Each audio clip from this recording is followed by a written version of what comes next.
Thank you for recognizing that climate is a crisis, and I presume you also agree that it's an existential threat to our very existence. So why not become the second candidate after Jay Inslee to make it your top priority? Well, my top priority is to get people to work together. I don't think we're going to get any of these things done if we're not willing to put down the weapons, roll up our sleeves, and buckle down. Okay, second. So I look at what we did. I think what's probably more powerful is to really begin to prioritize what's going to happen when and how fast can we go on climate, right? And you know, as soon as I say that climate is the single most important thing, there's going to be 20 people here that feel that healthcare is the most important thing, and then there's going to be some other people that feel that, you know, the existential challenge of people not being able to work, and whether we have enough jobs are lined up for the skills of what people have. So again, I'm trying not to divide people. So I'm not going to give the ranking that makes some people winners, some people losers.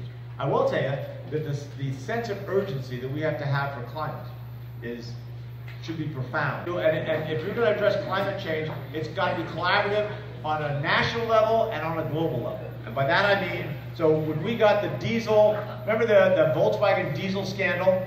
And they had to pay those huge penalties, and all the states got tens of millions of dollars. We took ours, or a big chunk of ours, and said, all right, we're going to build rapid recharging centers for electric vehicles, because they're going to come, and what's going to slow it down is whether people can find enough places to recharge their vehicles. It's going to come. You know, you go to Detroit, and they're already saying by 2022, 2023, every model will be available in an electric fashion.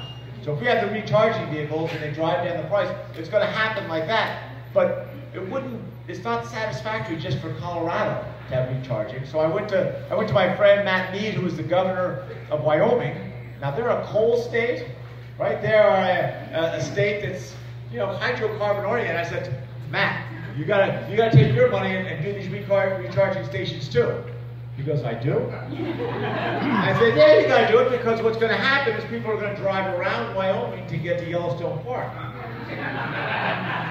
One day later, he joined the government. And the beauty of it is right now, so what we just did in Colorado, we're in the process right now of closing 2 coal plants in Pueblo, Colorado, down in the south.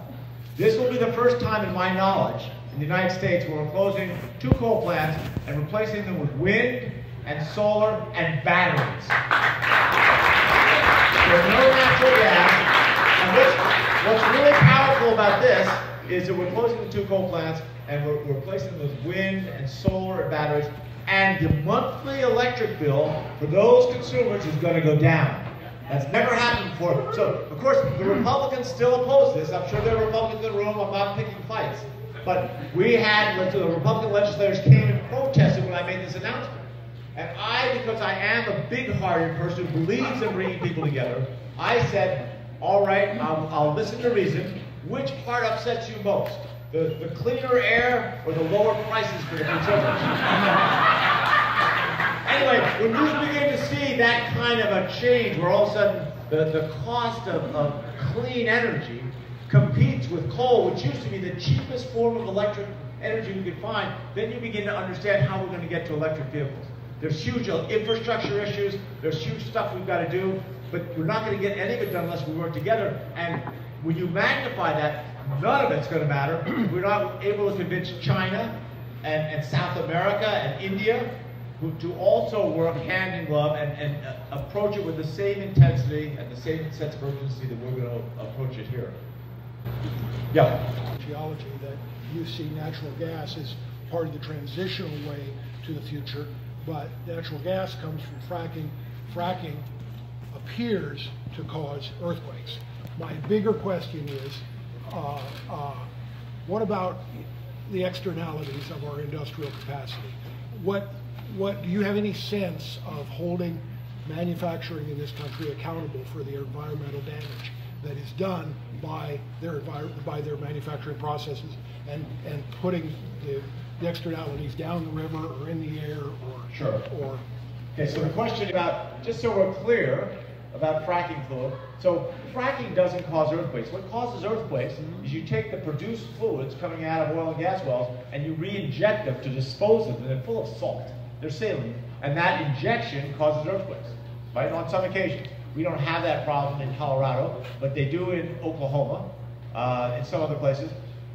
The issue isn't the fracking, right? Everyone gets so wound up in the fracking. The issue is hydrocarbons.